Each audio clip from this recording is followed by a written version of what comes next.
আমাদের রংপুর বিভাগের একটি ভাইরাল মিষ্টির দোকান, যেই মিষ্টির দোকানটির কথা অনেকেই জানে না। আবার যারা রংপুর থেকে শিয়ালখাওয়া এবং দই খাওয়ার দিকে যাতায়াত করেন তারা অবশ্যই এই মিষ্টির দোকানটি চিনে থাকবেন। বেশ জনপ্রিয় এই মিষ্টির দোকানটিতে মিষ্টি খাওয়ার জন্য আমাদের রংপুর থেকে এবং লালমনিরহাট থেকে প্রতিদিন অনেক মানুষ আসে এই হোটেলে।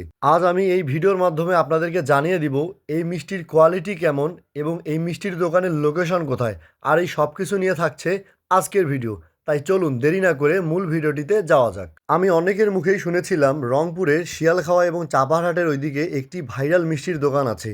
সেই কথা মতো আমি সেই দোকানটিতে গিয়েছিলাম এই মিষ্টি খাওয়ার জন্য। এই জায়গাটিতে যাওয়ার পর আমাকে বেশ কিছুক্ষণ দাঁড়িয়ে থাকতে হয়েছিল সিট না থাকার কারণে, কারণ রংপুর এবং লালমনিরহাট এছাড়াও বেশ কয়েকটি জায়গা থেকে সবাই আসে এই ভাইরাল মিষ্টিটি খাওয়ার জন্য এই হোটেলে। আমি যাওয়ার পর তাদের ভাইরাল মিষ্টিটি অর্ডার করি এবং এই ভাইরাল মিষ্টিটির নাম রসকদম।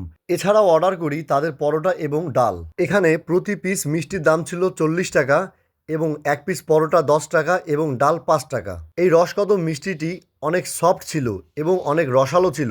আমি প্রথম মুখে দেওয়ার পর আমার অনেক ভালো লেগেছে। এখন অনেকেই বলবে যে আমি দালালি করতেছি।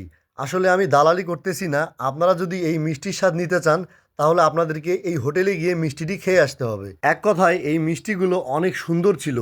তারা এই মিষ্টিগুলো 10-12 বছর ধরে নিজেরাই তৈরি করে আসছে। এই হোটেলটির নাম লোকনাথ মিষ্টান্ন ভাণ্ডার। এটি আমাদের রংপুর বিভাগের লালমনিরহাট জেলা কালীগঞ্জ থানায় অবস্থিত। আপনারা রংপুর থেকে যারা এই মিষ্টির দোকানে যাবেন তারা রংপুর মহিপুর ব্রিজ পার হয়ে সরাসরি চলে যাবেন শিয়ালখাওয়ায়, এবং শিয়ালখাওয়া বাজার থেকে মাত্র 2 কিলো পশ্চিমে বামনটারিতে এই মিষ্টির দোকানটির অবস্থান। তাই আর দেরি কেন, আপনারাও ট্রাই করে আসতে পারেন এই ভাইরাল মিষ্টিটি। তাহলে ভিডিওটি আজ এখানে শেষ করছি। দেখা হবে পরবর্তী কোনো ভিডিওতে। আমার ভিডিওগুলো যদি আপনাদের ভালো লাগে অবশ্যই লাইক, কমেন্ট, শেয়ার করবেন এবং ফলো দিয়ে পাশে থাকবেন। আসসালামু আলাইকুম, আল্লাহ হাফেজ।